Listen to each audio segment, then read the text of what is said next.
예, 오늘 말씀은 창세기 26장을 보겠습니다.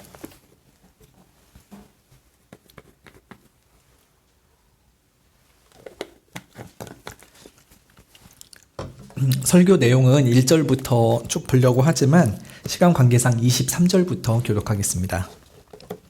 창세기 26장 23절부터 33절까지 교독하겠습니다.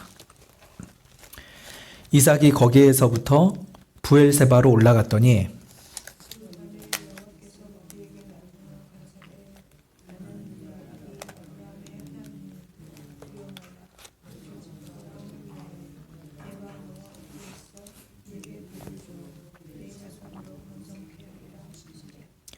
이삭이 그곳에 단을 쌓아 여호와 이름을 부르고 거기 장막을 쳤더니 그 종들이 거기서도 우물을 받더라.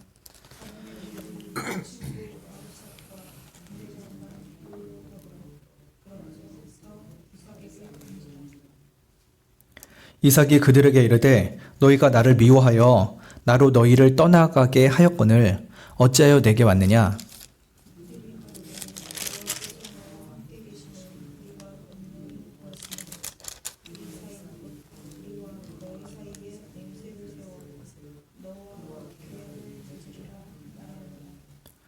너는 우리를 해하지 말라. 이는 우리가 너를 범하지 아니하고 선한 일만 내게 행하며 너로 평안히 가게 하였음이니라. 이제 너는 여호와께 복을 받은 자니라.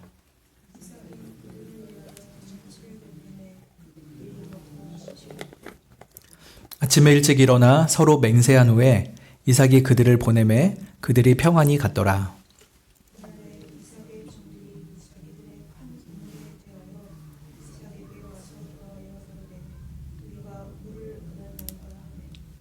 그가 그 이름을 세바라 한지라. 그러므로 그 성읍 이름이 오늘까지 브엘세바더라.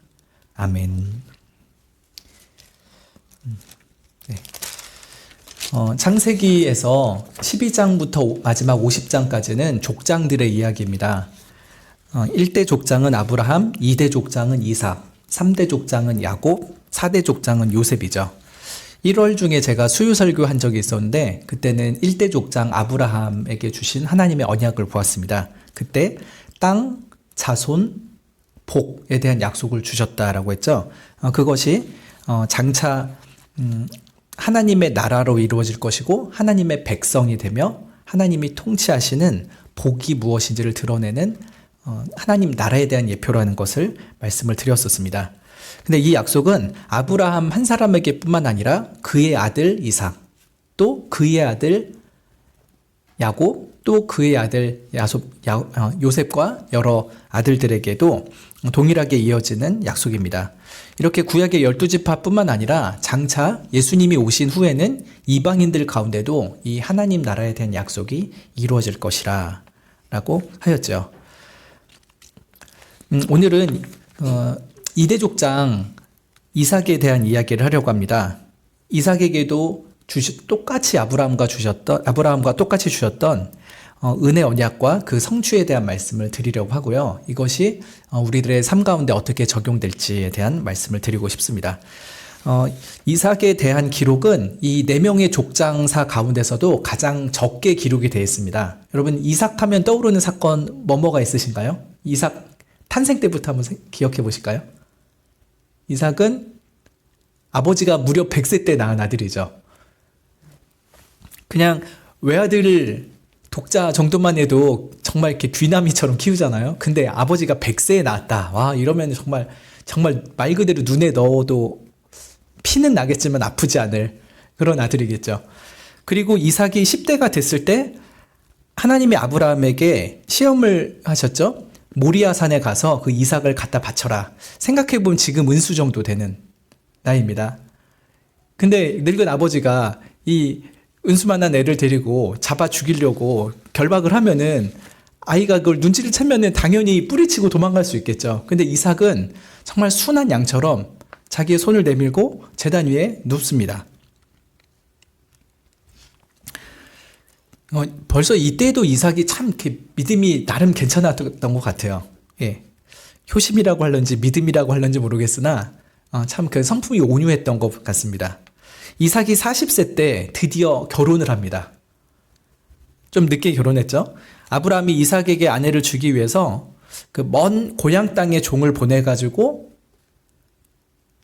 아브라함의 형제 나홀이라는 사람의 아들 부두엘의 딸 리브가를 얻게 됩니다. 좀 복잡하지만 쉽게 말하면 사촌의 딸을 그 이삭이 아내로 맡게 된 거예요. 오촌지간이랑 결혼을 하게 된 것이죠. 그리고 이 지점은 좀 중요합니다. 오촌이랑 결혼했다는 거. 이따 다 말씀드릴게요. 그리고 이삭이 60대 때 쌍둥이 아들을 얻게 됩니다. 리브가가 결혼한 지 20년 만에 아기를 낳게 돼요. 그러니까 굉장히 불임 기간이 길었던 거죠. 그때 이삭이 60대 될 때 야곱과 에서 이 쌍둥이 아들을 낳게 되죠. 그리고 77년 정도가 지나서 이제 늙은 이삭한테 야곱이 속여가지고 축복권을 훔쳐내죠. 전에 한번 말씀드렸는데 야곱이 아버지를 속이고 축복권을 얻었을 때 나이가 77세쯤이에요. 뭐 이렇게 소년 때 한 게 아니라 77세 때 한 거예요. 예. 이렇게 이삭에 대한 여러 스토리들이 있는데 오늘은 이삭이 결혼한 40세와 쌍둥이 아들을 낳은 60세 그 사이에 기간에 있었던 사건으로 보입니다. 그러니까 20년 동안 신혼부부였잖아요. 결혼했는데 애기 없으면 신혼부부잖아요. 그러니까 이 신혼부부, 이삭과 리브가 신혼부부가 새 장소로 이사를 하고 다니거든요. 그때 곳곳에 가는 곳마다 큼직큼직한 사건이 일어나요. 오늘은 그 세 가지 사건을 보려고 하는 것입니다. 신혼부부가 겪었던 세 가지 사건. 예. 첫 번째 사건은 그랄이라는 지역에 있었던 리브가 사건입니다. 26장 1절부터 보려고 합니다. 이삭이 원래는 부엘 라헤로이라는 곳에서 살고 있었습니다. 거기서 신혼집을 차렸어요. 근데 어쩌다가 그 블레셋 땅에 속한 그랄이라는 땅에 가게 됩니까? 1절에 보면은 아브라함 때 첫 흉년이 들었었는데 그거랑 똑같이 그 땅에 또 흉년이 들었습니다. 그래서 이삭이 그랄이라는 곳에 가서 블레셋 왕 아비멜렉에게 이르렀다라고 했습니다. 아비멜렉 앞에 가서 살았다 이런 것보다는요, 아비멜렉이 다스린 영토 안에서 살게 되었다 이 말이겠죠. 그래서 이삭이 원래 살던 신혼집 있던 데서 그랄이라는 곳을 이사를 하게 된 이유는 흉년 때문에 그래요. 마누라 먹여 살려야 되니까. 근데 먹을 게 없으니까 여보 저기 가서 같이 삽시다. 거기는 곡식이 있지 않을까요? 하면서 그랄로 간 거죠. 근데 어쩌면은 그랄이 원래 목적지가 아닐 수도 있습니다. 애굽까지 가려고 했던 것 같아요. 왜냐하면 그랄이라는 곳도 다 가나안 땅에 속했거든요. 가나안 땅에 전체가 흉년이 들었으면은 그랄에 가도 별로 답이 없는 거예요. 그래서 애굽까지 갈 생각으로 중간에 그랄을 지나치려고 했던 것으로 보입니다. 그런데 2절에 보시면 하나님이 이삭에게 나타나시죠.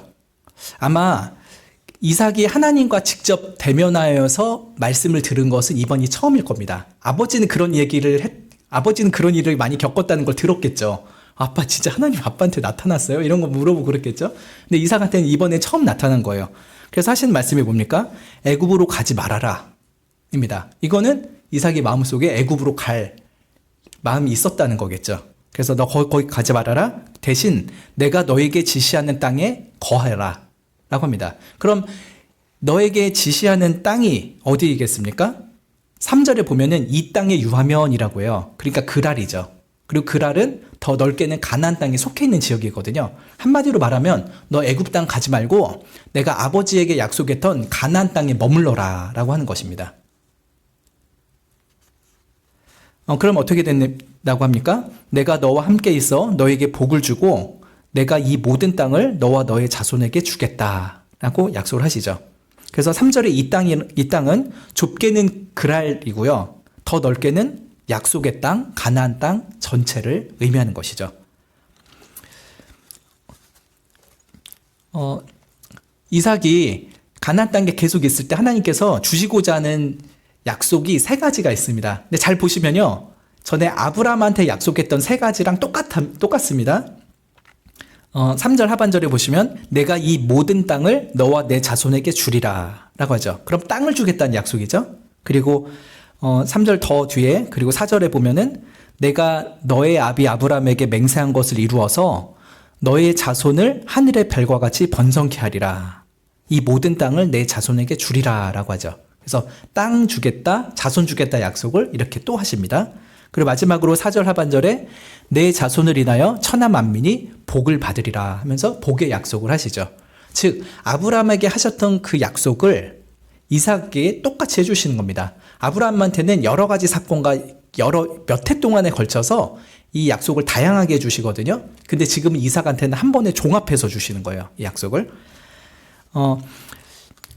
아까 말씀드렸던 것처럼 아브라함에게 주셨던 이 세 가지 복이 이삭에게 고스란히 전해졌습니다. 땅이라는 것은 그저 가나안 땅을 넘어서 하나님의 통치하는 영역을 말하는 것이죠. 그리고 자손이라는 것은 유대인을 넘어서 수많은 이방인도 하나님을 믿는 자들을 구원하시는 은혜 받은 천국 백성들을 말하죠. 또 복을 받는다라고 하는 것은 그저 이 땅 가운데서 잘 먹고 잘 살겠다 하는 그 정도의 복이 아닌 것이죠. 갈라디아서 3장 16절에 보면은 이 약속들은 아브라함과 그 자손에게 말씀하신 것인데 여럿을 가리켜 그 자손들이라 하지 않고 오직 하나를 가리켜 내 자손이라 하셨으니 곧 그리스도라라고 했습니다. 즉 천하 만민이 너의 자손으로 말미암아 복을 받는다라고 하는 것은 바로 예수 그리스도로 말미암는 구원의 복을 말하는 것입니다. 그래서 장차 이삭의 먼 후손으로 태어날 예수라는 그 사람으로 말미암아 모든 열방 중에서 믿는 자들이 구원을 받게 된다는 구속사적인 약속을 주신 것이 이 이삭에게 다시 반복되고 있는 것이죠. 근데 이것을 3절 하반절에 보시면 내가 너의 아버지 아브라함에게 맹세한 것을 이루어서 이렇게 하겠다 이렇게 말씀하시죠. 그래서 이삭에게 주신 이 맹세 약속은 사실은 아브라함에게 먼저 주신 것입니다. 그래서 이삭은 아브라함 언약의 계승자라는 것입니다. 아브라함에게 준 언약이 너에게 계승되었다. 아브라함에게 그것을 이룬 것처럼 너 이삭에게도 반드시 이루어 주리라 라고 약속하는 것이죠. 그리고 너의 자손에게도 약속을 주시겠다라고 하니까 이 언약의 계승자가 계속 나올 것이죠. 그리고 이 은혜로운 언약의 최종 성취자는 장차 오실 예수 그리스도일 것입니다. 이 계시가 한 번에 다 드러나지 않았지만 성경 역사를 통해서 점차 아름답게 드러나게 됩니다.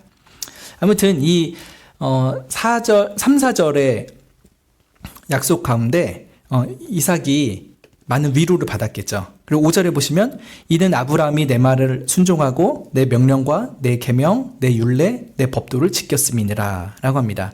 하나님께서 아브라함에게 언약을 주시고 또 그 언약을 지킬 수 있는 믿음을 허락해 주셨기에 아브라함이 그 언약 가운데 머물러 있었죠. 그래서 그 은혜 언약의 복을 누렸는데 너에게도 그 복을 계승해 주겠다라고 말씀을 하는 것입니다. 그래서 26장에서 여러 가지 시험이 나오는데 그중에 첫 번째 시험은 흉년의 시험이었어요. 근데 흉년 때문에 애굽까지 갈 뻔했다가 하나님의 말씀을 듣고 잘 멈췄습니다. 여기까지는 괜찮아요. 잘했어요. 그런데 7절에서 두 번째 시험을 만나게 됩니다. 그 아래서 어떤 사람들이 리브가에 대해서 물어봅니다. 리브가가 꽤 예뻤나 봐요. 근데 예쁜 여자는 삶이 좀 피곤하잖아요. 남자들이 가만두질 않잖아요. 그래갖고 그랄에 갔는데 저 먼지방에서 온 이국적인 여성이 너무 이뻐 보이는 거예요. 그래서 같이 온 남자 이삭한테 물어보는 거죠. 저 여자 누구야? 그랬더니 이삭이 내 누이야 라고 대답을 합니다. 맞는 말입니까? 틀린 말입니까? 예, 아까 말씀드린 것처럼 오촌이에요. 그러니까 가까운 친척이죠, 꽤. 그래서 누이라는 말 자체는 틀리지 않습니다. 그런데 왜 그렇게 대답했는가? 리브가는 보기에 아름다워서 그곳 백성이 리브가 때문에 자기를 죽이고 뺏을까봐 라고 했습니다. 부인이라고 하면은 남편 죽여버리고 아내를 뺏어버리자라고 생각할 수 있잖아요. 그러니까 내 부인이다 라고 말하지 않고 내 누이입니다 라고만 말을 했던 것입니다. 리브가가 이삭에게 누이인 것은 사실이지만 여기서 더 중요한 포인트는 내 아내입니다 라고 말해야 되는 거잖아요. 근데 자기 목숨 살리겠다고 아내를 이렇게 아내라고 부르지 않고 했습니다. 리브가가 이 얘기 들었으면은 그 아버지의 그 아들이네 했을 거예요. 아브라함도 그랬잖아요. 아브라함도 그 리브가한테 이제 시어머니죠. 사라 데리고 애굽에 갔었다가 아내를 그냥 누이라고 해가지고 뺏길 뻔했었죠. 아, 그때 사라가 정말 배신감이 컸을 것 같아요. 예, 근데 사라가 용서를 했습니다. 근데 창세기 20장 보면은 아브라함이 또 똑같은 실수를 해요. 이번엔 그랄이라는 땅, 여기 바로 이 오늘의 그 땅에 가가지고 똑같은 실수를 합니다. 그러니까 리브가가 이 얘기 아마 사라한테 아니 죄송해요. 사라가 죽은 이후에 이삭이 결혼했어요. 그러니까 시어머니한테 직접 듣지 못했고 시아버지 아브라함이 얘기했을 수도 있고 안 해줬을 수 있겠죠. 어떨 것 같으세요? 제가 아브라함이면 안 했을 것 같아요. 근데 아들한테 좀 해줬을 수도 있겠죠. 이삭이. 근데 이삭이 아버지가 했던 그 얘기를 듣고서 아빠처럼 하면 되겠구나 이렇게 했을지도 모르겠어요. 아무튼 이삭이 그렇게 실수를 했습니다. 그런 거죠. 사실을 말했지만 진실을 말하지 않은 거예요. 무슨 말인지 아시겠죠? 부분적 사실은 말했지만요, 총체적인 진실은 말하지 않은 것이었습니다. 자기 살겠다고. 그랬는데 이 거짓말이 오래 못 가잖아요. 8절에 거기서 이삭이 오래오래 살았습니다. 아마 한 8년 정도 살았을 것 같아요. 근데 지금 신혼부부잖아요. 결국 부부 사이인 게 들통이 납니다. 이삭이 아내 리브가를 아주 진하게 껴안았습니다. 근데 그 장면을 공교롭게도 블레셋 왕 아비멜렉이 목격을 하게 됩니다. 그래서 아비멜렉이 이삭을 소환하죠. 9절에 아내인데 왜 누이라고 거짓말을 하냐. 또 10절에 블레셋 사람이 그 너의 아내 취해가지고 죄를 짓고 죽을 뻔했다. 이렇게 이삭을 책망을 합니다. 이렇게 보면 아비멜렉이 꽤 윤리적이지 않으세요? 그죠? 불륜을 안 좋아하고, 불륜이면 막 어떻게 남의 사람이다 뺏어도 된다라고 하겠지만 블레셋 사람도 그거 하면 안 된다. 그렇게 하는 건 죄다라고 생각을 하고 있었으니까 이 블레셋의 아비멜렉은 또 나름 그 결혼 윤리가 괜찮았던 사람인 것 같아요. 그리고 11절에 모든 백성에게 이삭과 리브가의 신변을 해하지 말라고 칙령을 내립니다. 이 부부 아무도 건드리지 마. 건드리면 나한테 벌 받는다 라고 하면서 이삭과 리브가 이 신혼부부를 오히려 지켜주게 되죠. 여기서 한 가지의 교훈과 적용을 우리는 생각할 수 있을 것 같습니다. 성도들이 하나님을 온전하게 신뢰하지 않을 때 세상 사람들 앞에서 죄를 짓게 되고요. 창피를 당합니다. 지금 이삭이 하나님을 온전히 신뢰했다면요. 네가 내 말대로 이 땅에 유하면은 내가 너와 함께 있고 복을 주겠다라고 하는 말씀을 붙잡았겠죠. 그러면은 내 아내 리브가가 내 아내다라고 말했어도 하나님이 지켜주시라는 믿음이 있어서 괜찮았을 거예요. 근데 하나님이 네가 이 땅에 거하면은 내가 너와 함께하고 복을 주겠다라는 이 하나님의 약속을 잘 못 믿어서 내가 리브가를 마누라라고 말하면은 내가 죽임당할 수 있겠다 하는 마음이 생겼던 것이죠. 즉 하나님을 믿지 않았을 때 거짓말하게 됐고 아내를 빼앗길 뻔하기도 했습니다. 그리고 이것이 다 들통나가지고 이방인들한테 창피를 당하게 된 것이에요.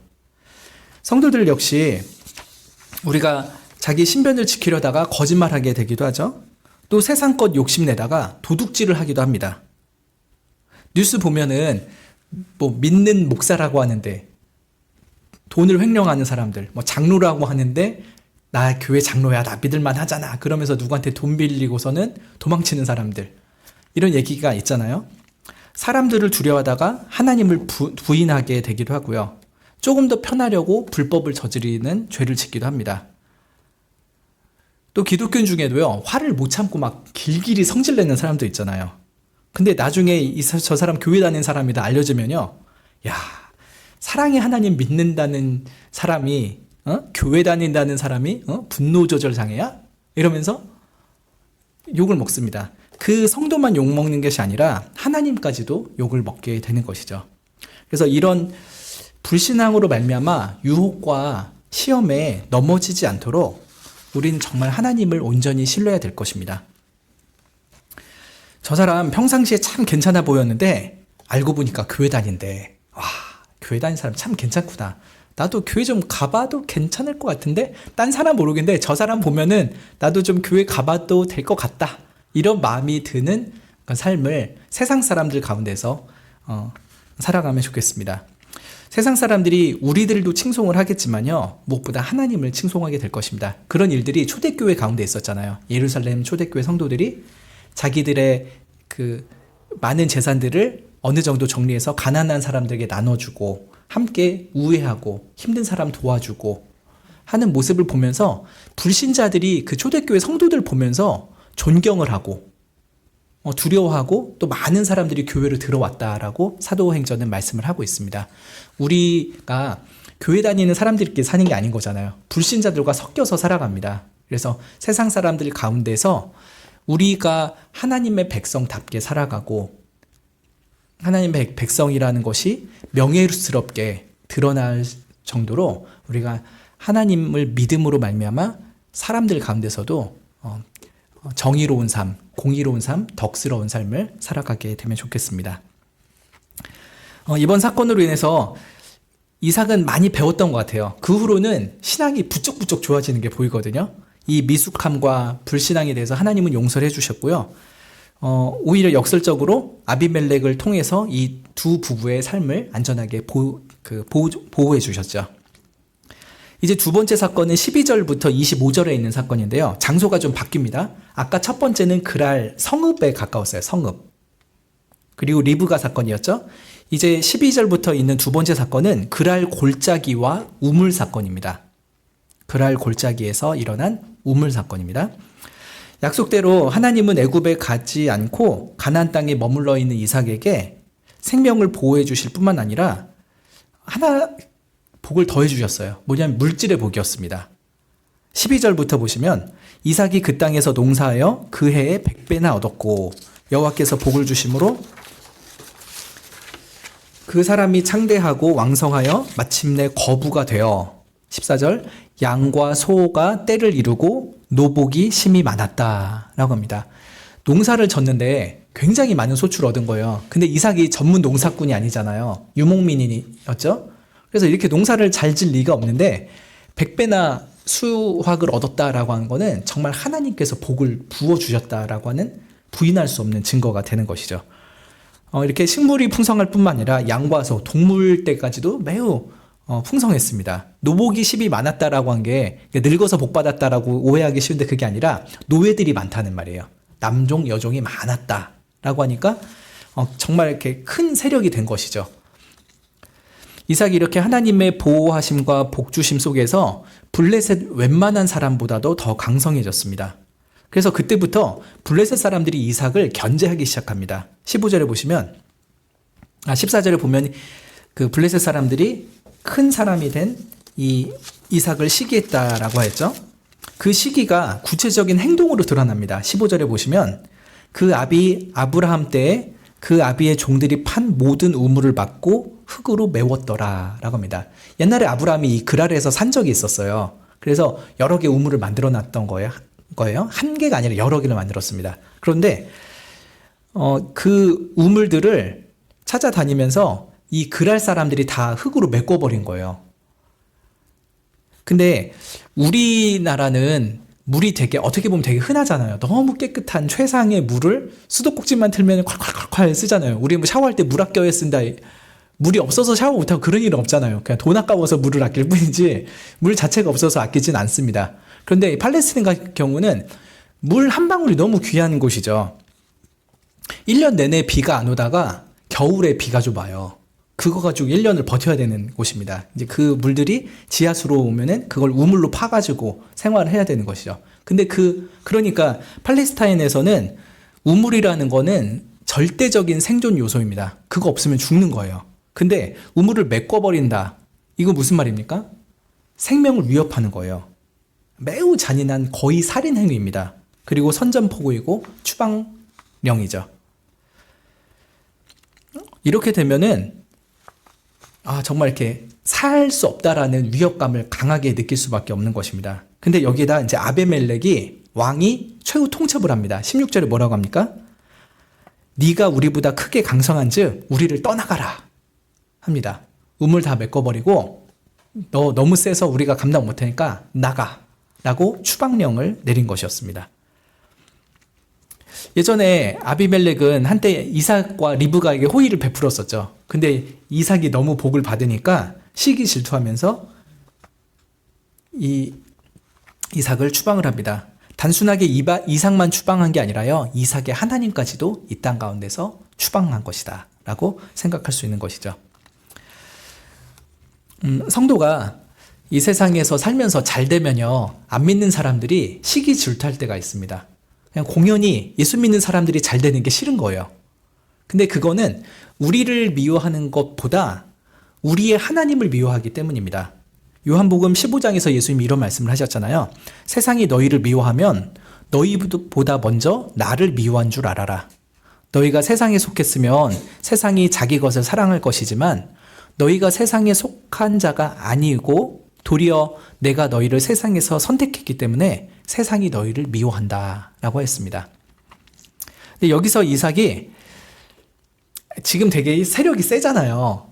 그냥 힘으로만 밀어붙인다면은 전쟁도 할 법도 한 상황일 수 있겠습니다. 게다가 하나님이 든든한 백이 되어주시잖아요. 그러니까 제가 이삭 같았으면은, 야, 너 우리 하나님이 누군지 알아? 어디 한번 우리 하나님한테 혼나볼래? 하면서 혈기를 부렸을 것 같기도 합니다. 근데 이삭이요, 굉장히 온유해요. 혈기 하나 부리지 않고요, 조용히 그 그랄 성읍에서 나옵니다. 왜 그런가? 온유하시고 노하기를 더디하시는 하나님의 마음을 점점 닮아가는 거예요. 그래서 이 그랄 도시에서 추방된 이삭이 성읍 밖에 있는 그랄 골짜기에다가 장막을 치고 우거하게 됩니다. 17절에 그렇게 나와 있죠. 그래서 이제는 그 성읍에서 살지 못하고 성읍 밖에, 골짜기니까 인적도 드물고 사람이 그렇게 많지 않은 곳이겠죠. 그곳에서 쫓겨나듯이 살게 되는 거예요. 거기다 텐트 치고 살아갑니다. 근데 18절에 그 아버지 아브라함 때 팠던 우물들을 다시 팠다라고 하죠. 아브라함의 우물이 그랄 성읍 근처에도 있었고 여기 그 골짜기에도 있는 것 같습니다. 근데 여기 성읍에 있었던 거는 그랄 사람들이 시기 나가지고 다 흙으로 메꿔버렸잖아요. 근데 그랄 골짜기에 있는 아버지 때 있었던 우물들이 있었어요. 18절에 보시면 18절 하반절에 이는 아브라함 죽은 후에 블레셋 사람이 그 우물들을 메웠습니다 라고 했죠. 아브라함이 죽은 이후에 블레셋 사람들이 그 우물을 메꿔버렸습니다. 자기들이 쓰지도 않고요, 그냥 메꿔버렸어요. 근데 이삭이 그 아브라함 때 팠던 우물을 다시 찾아내가지고 회복을 한 것이죠. 그래서 15절에 있는 우물들이랑 이 18절에 있는 우물들은 다른 우물이라고 보는 것이 더 좋을 것 같습니다. 이삭은 이 18절에서 찾았던 아브라함의 우물들을 아버지 때 부르던 이름으로 불렀다라고 했습니다. 아마 아브라함이 알려줬던 것 같아요. 이삭아, 옛날에 아빠가 그랄에서 살았었는데 그때 여기다도 우물 만들어 놓고 저기다도 우물 만들어 놨었다. 근데 저기 있는 우물, 그랄 골짜기에 있는 우물은 내가 뭐라고 이름을 했었어. 너 혹시 나중에 가게 되면은 그 우물 좀 찾아봐라. 이런 예언을 말을 했었겠죠. 그래서 이삭이 아버지가 불렀던 이름으로 그랄 골짜기에 있는 우물들을 부릅니다. 아마 이 우물의 원래 소유권 우리 아버지입니다 라고 하는 것을 드러내기 위함이었겠죠. 그런데 이 아버지의 우물을 복원한 것에 대해서 19절에 보면은 이삭이 새로운 우물을 또 찾아냅니다. 19절에 이삭이 종을 시켜서 새로운 샘 근원을 발견하게 되죠. 그런데 여기서도 문제가 생깁니다. 이 그랄 골짜기에서의 문제는 우물 문제라고 했죠. 우물 싸움이거든요. 20절에 그랄 목자들이 와가지고 이삭의 목자들에게 막 폭력을 써서 그 새로 찾아낸 우물을 뺏어버립니다. 그 우물의 이름을 에색이라고 해요. 에색이 다툼이라는 뜻이거든요. 그래가지고 그 첫 번째 우물은 뺏깁니다. 이삭이 근데 여기서 또 유순하게 넘어가요. 다른 지역에 또 다른 우물을 찾아냅니다. 21절에 보면은 또 다른 우물을 찾았는데 그랄 목자들이 또 와서 다툽니다. 그러면서 뺐습니다. 그래서 이삭이 이 두 번째 우물을 이름을 뭐라고 합니까? 신나라고 합니다. 이거는 대적함이라는 뜻이라고 해요. 그랄 목자들이 대적하기 때문에 그렇게 이름을 붙였겠죠.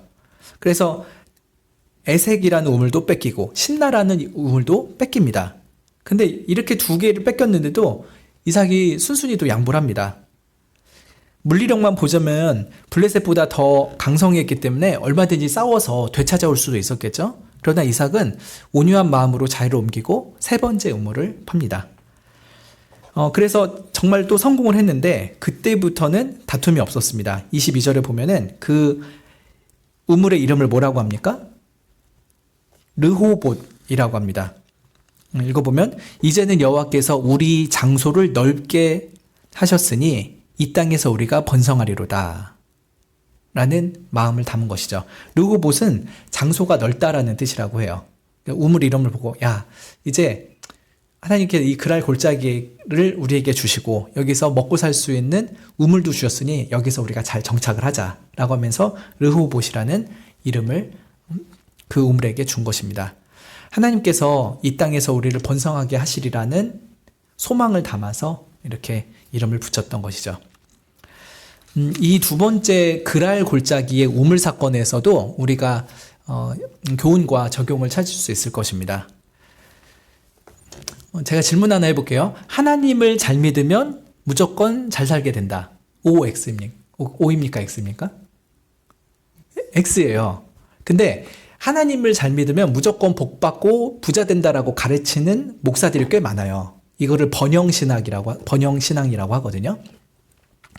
그래서 하나님께서 우리를 구원하신 그 증거와 열매가 무엇이냐? 물질적으로 복받는 것이다 라고 가르치는 거예요. 이렇게 가르치는 이 번영신학자 중에 하나가 저기 강 건너편에 있는 큰 교회 목사이기도 합니다. 그래서 여의도 순복음교회 같은 경우에는 하나님을 믿으면은 물질의 복이 오고 건강의 복이 오고 구원의 복이 오고 이런 식으로 몇 가지 복을 얘기를 해요. 근데 그것이 성경적 근거를 가지고 있다고 보기는 어렵습니다. 구원의 복은 확실하지만요. 물질적으로 가난할 수도 있고요. 육신적으로 병약할 수도 있습니다. 그래서 이 번영신앙을 잘못 우리한테 적용하면은요. 가난한 성도들은 내가 구원 못 받았나? 이런 의심이 들어요. 또 병들잖아요? 내가 구원 못 받아서 이 병 들었나? 이런 생각이 들어요. 굉장히 위험한 신앙이에요. 얼핏 들으면 되게 좋은 신앙 같죠. 그래, 나 교회 가서 복 받아야지. 나도 부자 돼야지. 나도 병 나았어야지. 이런 마음으로 교회로 올 수 있지만요. 그 신앙 때문에 오히려 자기가 구원을 못 받았다라고 하는 그 비참함에 빠질 수도 있는 것입니다. 굉장히 조심해야 될 번영 신앙이죠. 그런데 하나님께서 성도들에게 때로 가난을 주시지만요. 때로 성도들에게 물질적 부유함을 주시는 것도 사실이기도 해요. 사람마다 다르고 때마다 다릅니다. 주변에 예수님 믿는 분인데 부자 있으세요? 예, 누구를 생각하시는지 저도 궁금한데 네, 정말 그 크리스찬 부자들이 있어요. 근데 그 하나님께서 성도들에게 물질적인 복을 주시기도 하는데 그 물질적 복에만 심취하면은 정작 하나님이 주시고자 하는 성화의 복을 놓치기도 합니다. 물질적인 복에 심취하면은 영적인 복을 등한시하게 되기도 해요. 이삭이 세상 사람들이 부당하게 시기하고 우물을 메꿔버리고 뺏어갈 때 물질적인 복에만 심취되어 있으면 어떻게 반응했겠습니까? 내가 가서 이놈들 다 때려잡고 그놈들의 우물까지 다 찾아와야겠다, 다 뺏어와야겠다 이런 생각을 할 수 있겠죠. 하나님이 나에게 주신 이 우물인데 니들이 이거를 뺏어가? 이러면서 물질적인 복에만 혈안이 돼 있으면은 혈기를 부리고 심지어 살인까지도 했을지도 몰라요. 근데 이삭이 물질적인 복을 주신 하나님의 진정한 의도가 무엇인가? 하나님이 우리에게 주시고자 한 진정한 복이 무엇인가를 헤아려 봤을 때 그것은 영적인 복이 아니겠는가? 그럼 영적인 복은 무엇입니까? 우리가 하나님을 더 알아가는 것, 또 하나님을 닮아가는 것이죠. 그래서 이삭이 물질적인 복을 주신 하나님께 참된 믿음으로 섰을 때 혹 그 물질적인 복을 빼앗아 가는 사람이 있을지라도 혈기를 부리지 않는 거예요. 하나님께서 나에게 진짜 주시고자 하는 건 이 우물이 아니니까 진정으로 주시고자 하는 건 하나님을 아는 지식이고 하나님을 닮아가는 마음이고 저 영원한 천국이요. 무엇보다 하나님 자신이니까 내가 우물 몇 개 뺏겼다고 이런 거에 그렇게 분노하지 않겠다. 그런 마음이 있었던 것 같습니다. 우리의 삶 가운데도 우리의 생존이 걸린 우물을 누군가가 흙으로 메꿔버리기도 하고요. 우리의 우물을 누가 뺏어갈지도 모르겠습니다. 아, 어떻게 먹고 살지? 아, 저 사람을 어떻게 복수를 하고 내 권리를 되찾아오지? 이런 마음에 막 분노의 기도를 하기도 하잖아요. 주님, 저들의 뺨을 치시고 이빨을 부러뜨려 주십시오. 막 그러면서 그 원수들을 용서하지 못하고 막 하나님한테 성토하는 그런 기도를 하기도 하죠. 내 우물 뺏었다고. 물론 성도들이 세상 사람들한테 어떤 억울한 일을 당했을 때 무조건 가만히 있으라는 건 아닙니다. 어떤 사안에서는 법적으로 잘 방어하고 우리의 권리를 찾아와야 될 때도 있어요. 근데 어떤 사안에서는 맞서기보다는 오히려 하나님께 모든 것을 맡기고 새로운 우물 주시기를 기대하면서 잠잠해야 될 때도 있는 것입니다. 어쩔 때는 법적으로 대항해야 되기도 하지만 어쩔 때는 하나님께 믿음으로 잠잠해야 될 때도 있는 것이죠. 어떤 때 이렇게 해야 되고 어떤 때 저렇게 해야 되는지는 기도하면서 또 신뢰할 만한 분들의 조언을 들으면서 잘 분별을 해야겠죠. 근데 중요한 것은 물질적인 복보다 성화의 복이 훨씬 더 중요하다라고 하는 것입니다. 하나님을 닮은 온유한 마음, 용서의 마음, 세상 것보다 하나님의 하늘에 속한 것들을 더 귀히 여기는 마음, 그것이 하나님께서 우리에게 주시고자 하는 진정한 복인 것이죠. 내 우물을 빼앗는 자마저 용서하는 성도들, 내 우물에 흙을 뿌리는 자들에게도 용서하고 그들을 기꺼이 용납해 줄 수 있는 그런 마음, 그것이 정말 성도에게 주시고자 하는 마음일 것입니다. 세 번째 우물의 이름이 뭐였죠? 르호봇이죠. 뜻이 뭐라고 했습니까? 장소가 넓다라고 했잖아요. 근데 그것이 그냥 내 부동산 넓어졌다 이런 것이 아니라요, 하나님께서 내게 주시는 하나님 나라에 합당한 나의 마음이 넓어졌다, 내 마음이 넉넉해지고 내 마음이 넓어졌다 라고 하는 것이 더 진정한 복인 것이죠. 그래서 우리 마음속에 진정한 르호봇의 우물이 있으면 좋겠습니다. 내 마음이 넓어지고 그로 말미암아 하나님의 나라가 넓어지면 그것이야말로 진정한 내 삶의 우물입니다 하는 마음인 것이죠. 예, 이제 세 번째 사건 보겠습니다. 23절부터 마지막 33절까지인데요. 브엘세바와 맹세 사건입니다. 장소는 브엘세바고요, 사건은 맹세 사건입니다. 23절에 이삭이 거기 그랄 골짜기에 살다가 브엘세바로 이주를 합니다. 브엘세바는 이 그랄이라는 곳에서 한 20-30km 정도 떨어져 있는 곳입니다. 그러니까 하루길 정도의 거리예요. 근데 옛적에 아브라함이 이 브엘세바에서도 산 적이 있었습니다. 그리고 블레셋 왕 아비멜렉이라는 사람이랑 평화 조약을 맺은 적이 있었거든요. 오늘 본문의 아비멜렉이랑 그 아브라함이 언약을 맺었던 아비멜렉은 다른 사람이에요. 예, 근데 그 블레셋 왕들을 아비멜렉이라고 해요. 이집트의 왕들을 바로라고 하잖아요. 어떤 사람이든 다 바로라고 하거든요. 그것처럼 블레셋 왕을 다 아비멜렉이라고 해요. 그래서 아브라함도 옛날에 있었던 아비멜렉 왕이랑 평화 조약을 맺었는데 그 장소가 브엘세바였습니다. 네, 이삭이 그 장소에 오게 됩니다. 근데 그 밤에 하나님께서 이삭에게 다시 나타나십니다. 창세기 26장 24절인데요. 나는 너의 아버지 아브라함의 하나님이니 두려워하지 말아라 라고 합니다. 블레셋에 대한 두려움인지 갑자기 나타난 하나님에 대한 두려움인지 모르겠어요. 둘 다일 수도 있겠는데 두려워하지 말아라 하면서 그 마음을 다독여 주십니다. 그리고 내 종 아브라함을 위하여 내가 너와 함께 있어 너에게 복을 주고 내 자손으로 번성케 하리라 라고 약속을 하시죠. 아까 이삭에게 그랄에서 처음 주셨던 약속이랑 똑같죠? 그리고 더 이전에 아브라함에게 주셨던 약속과도 같습니다. 이렇게 언약을 자꾸 재확증을 해주시죠. 이삭이 그 하나님의 말씀을 듣고서 25절에 그곳에 단을 쌓았습니다. 그리고 하나님의 이름을 부르면서 예배하였죠. 그리고 거기서 장막을 치고 거기서 우물을 팝니다. 하나님께서 내가 너와 함께하겠다, 복을 주겠다 약속을 하니까 마음 놓고 그 브엘세바 땅에 정착을 하려고 했던 것이었죠. 이렇게 하나님께서 내가 너와 함께 있고 복을 주겠다라고 한 약속이 부분적으로 성취되는 일이 있습니다. 26절부터 그 사건이 있는데, 그 그랄에 있었던 아비멜렉 왕이 친구라고 돼 있는데 아마 그 참모라고 보는 게 좋을 것 같아요. 참모 아웃삿과 군대 장관 비고를 데리고서 이 브엘세바의 이삭에게 방문을 합니다. 이삭은 이 세 사람의 등장을 보고 무슨 느낌이 들었을까요? 나를 잡아서 가려고 하는 건가? 이런 두려움도 들었을 것 같고요. 근데 또 많은 군사를 데리지 않고 3명만 딱 왔으면은 위협은 아닌 것 같은데 그럼 왜 왔을까? 이렇게 궁금했을 것 같긴 해요. 그래서 27절에 물어보죠. 너희가 나를 미워해서 나로 너희를 떠나가게 했는데 어찌하여 나한테 왔냐? 라고 질문합니다. 약간 이삭이 그 옛날에 있었던 섭섭한 마음을 드러낸 걸 수도 있겠고요. 아니면 그냥 객관적인 사실만 얘기한 걸 수도 있겠어요. 28절에 그 사람들이 의미심장한 대답을 합니다. 여호와께서 너와 함께 계심을 우리가 분명히 보았으므로 우리의 사이 곧 우리와 너의 사이에 맹세를 세워 너와 계약을 맺으리라 합니다. 이거 뭡니까?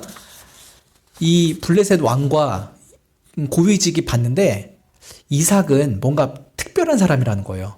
하나님이 함께하는 사람이라는 게 자기들이 보기에도 너무 선한 거예요.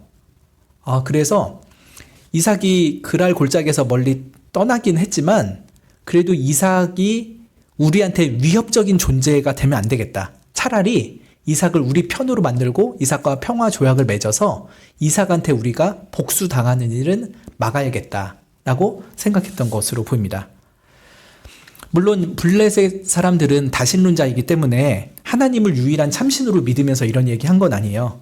근데 여러 신 중에 너희들이 믿는 여호와가 너희들한테 복을 주고 꽤 강력한 신인 것 같으니까 우리가 평화 조약을 맺으면 좋겠다라고 생각한 것이었죠. 그래서 또 하는 말이 너는 우리를 해하지 말아라. 이는 우리가 너를 범하지 아니하고 선한 일만 너에게 행하여 너로 평안히 가게 하였음이니라 라고 말합니다. 저 이 부분 읽으면서 되게 웃겼어요.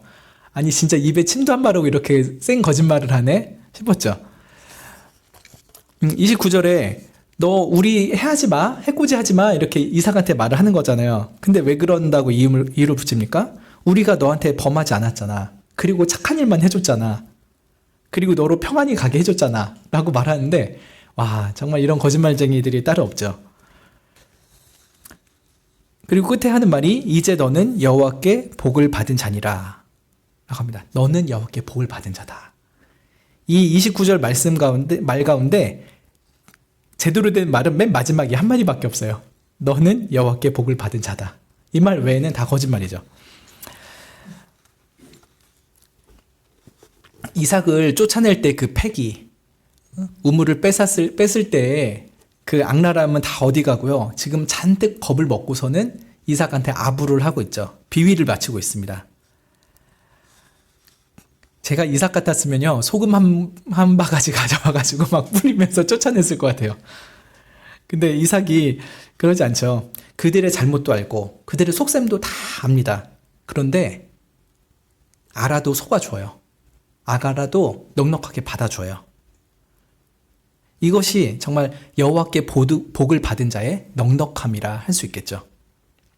하나님을 믿고 하나님께서 너희들이 어찌하든지 나에게 복 주신다는 것을 믿기 때문에 너희들이 이러쿵 저러쿵 해봐야 난 별로 신경도 안 쓴다. 나는 하나님께서 붙잡아 주시고 하나님이 내 편이시고 하나님이 나에게 복을 주시는데 그러니까 너희들이 어떻게 하든지 별로 신경 안 쓸 거다라고 하는 것입니다. 그리고 그들이 원하는 대로 맹세를 그 화평 조약을 맺습니다. 30절에 그들을 위해서 잔치를 베풀어 주고요. 맛있게 먹고 마십니다. 그저 단순하게 그 소극적으로 한 게 아니라 융숭한 대접을 해준 거예요. 미운 사람 떡 하나 더 준다고 미워서 이렇게 하진 않았을 것 같고요. 용서해주고 넉넉하게 받아주면서 그래요. 우리 맛있는 고기 먹고요. 또 포도주 한 잔씩 합시다. 이러면서 넉넉한 마음으로 그들을 받아준 거예요. 참 그 성도의 넉넉한 마음, 하나님의 넉넉한 마음이 이렇게 드러나는 것이죠. 그러니까 31절에 이튿날 아침에 일찍 일어나서 서로 맹약을 하고 이삭이 그들을 평안하게 돌려보냅니다. 32절에 당일에 또 기쁜 소식이 들려옵니다. 이삭의 종들이 25절에 보면은 부엘세바에 와서도 우물을 팠다라고 했잖아요. 우물은 어디 가서든지 꼭 해야 돼요. 그래야 물을 마시니까. 항상 가면 우물이 문제였는데 그 우물을 부엘세바에서 팠었는데 25절에 32절에 보니까 진짜 우물을 새로 발견한 거예요. 새로운 우물을 팠습니다. 그래서 우리가 물을 얻었습니다 라고 보고를 합니다. 그래서 33절에 이삭이 그 우물의 이름을 세바라고 합니다. 세바는 뜻이 숫자로 7 있죠. 7이라는 것도 있고 맹세라는 뜻도 있대요. 맹세. 그래서 맹세라는 이름의 우물입니다. 블레셋 왕과 맹세를 했잖아요. 그래서 그 곳의 우물 이름을 세바라고 했던 것으로 보입니다. 근데 공교롭게도요, 아브라함이 예전에 이 부엘세바에서 옛날 아비멜렉이랑 맹세를 했었다고 했잖아요. 그리고 아브라함이 그 고을 이름을 부엘세바라고 했었어요. 예전에 아브라함이 부엘세바라고 먼저 했었습니다. 근데 이삭이 그 아버지 때 이름을 착안해서 그런지 이 우물의 이름을 세바라고 했죠. 그리고 33절 끝에 보면은 그러므로 이 성읍 이름이 오늘날까지 부엘세바더라 라고 합니다. 이삭이 처음 지은 게 아니라 아브라함이 지은 이름이에요. 근데 이삭 때도 그 이름을 쓰게 되고요. 오늘날까지라고 하면 모세가 이 창세기를 쓸 때까지였죠. 꽤 오랜 시간 동안 이 고을의 이름은 부엘세바라고 되어 있습니다. 제가 구글로 그 이스라엘 지도 찾아봤는데 지금도 부엘세바라고 있더라고요. 그러니까 몇천 년 된 이름이 부엘세바로 계속 되어져 있는 것이죠. 예, 오늘 말씀을 마무리하려고 합니다. 이 이삭과 리브가 신혼부부가요, 신혼방을 떠나서 세 곳으로 이사를 다녔습니다. 거기 갈 때마다 곳곳에서 하나님께서 그들에게 많은 경험 속에서 하나님이 어떤 분인지 알게 하시고 하나님의 백성이 어떤 삶을 살아야 되는지를 가르쳐 주십니다. 첫 번째 장소는 그랄이었고 리브가 사건이었죠. 거기서 하나님을 잘 믿지 않아서 거짓말하게 되고 사람들한테 창피를 받고 창피당하게 되고 하나님에까지도 모욕당하게 하는 그런 일을 했었죠. 그때 이삭이 참 미성숙했고요. 신앙이 적었었죠. 그러나 그 가운데서도 하나님은 이삭을 용서하시고 오히려 아비멜렉을 통해서 보호해 주셨습니다. 우리 성도들이 실수할 수 있어요. 우리가 완전하지 않잖아요. 넘어지기도 하고 때로는 세상 사람들 보기에도 창피한 일을 하기도 합니다. 그러나 그때도 하나님이 우리를 용서해 주시고 보호하여 주시고 계속해서 믿음의 삶을 살아가게 하십니다. 그러면서 우리가 조금씩 자라가는 것이죠. 두 번째 이 신혼부부가 갔던 자리는 그랄 골짜기였고 우물 사건이 있었죠. 물질적인 복, 즉 우물을 뺏긴 것보다 영적인 복, 즉 하나님의 마음을 담는 것이 훨씬 더 중요하다는 것을 많이 배우게 된 곳이었습니다. 그래서 세상의 것을 잃을지라도 오히려 하나님을 닮아가고 주님 마음을 닮아간다면 그것이야말로 진정한 복입니다는 것을 배우는 기간이었죠. 세 번째 신혼부부가 갔던 곳은 부엘세바 그리고 맹세 사건이 있었죠. 하나님의 나라를 선물로 받은 자로서 원수마저 용서하고 화평한 일에 힘쓰는 그런 삶이 참된 성도의 삶이라는 것을 더 깊이 체험하고 배우게 된 계기였습니다. 우리가 살면서 이런저런 많은 삶의 경험 속에서 즉 실생활 속에서 우리는 믿음이 자라가요. 교회에서 말씀을 배우면서 또 예배드리면서 성경 공부하면서 믿음이 자라기도 하지만요. 우리에게 주어진 엿새 동안의 일상에서 수많은 사건을 접하는 가운데 말씀을 적용해보고 거기에 혹은 넘어져 보기도 하고 말씀대로 승리하기도 하면서 우리의 믿음이 점점 자라가게 됩니다. 하나님께서 이삭과 리브가에게 주셨던 그런 많은 영적인 은혜들이 우리들에게도 주어져서 우리가 과연 땅과 자손과 복을 받는 하나님의 백성답게 살아가면 좋겠습니다. 하늘나라를 우리의 소유로 삼고 우리 자신이 하나님의 백성으로 살 뿐만 아니라 하나님 자체를 우리의 소유로 삼는 진정한 복을 누리며 살아가는 우리가 되면 좋겠습니다. 기도하고 마치겠습니다.